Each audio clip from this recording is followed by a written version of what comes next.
It's an issue that's badly damaged European unity in recent years. More than 1 million migrants arrived in Europe in 2015, stretching public services and leading to a rise in anti-immigrant parties around the EU. Since then, numbers have fallen to less than 100,000.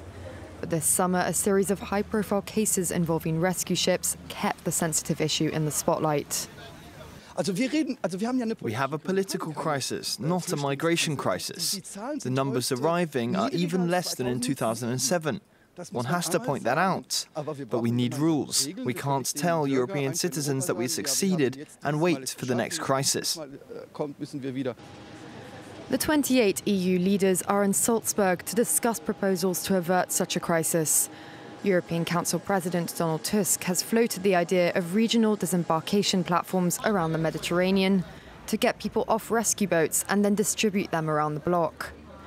It comes after Italy shut its ports to the rescue ship Aquarius in June and said it wouldn't reopen them until redistribution was agreed on.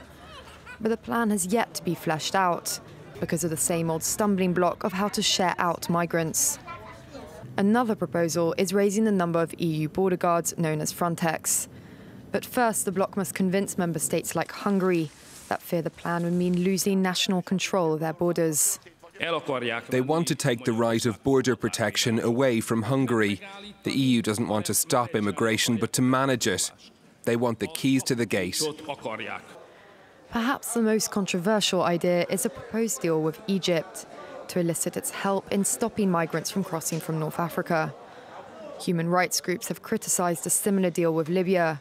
They say outsourcing the problem means migrants end up in dangerous detention centres where they face torture and extortion.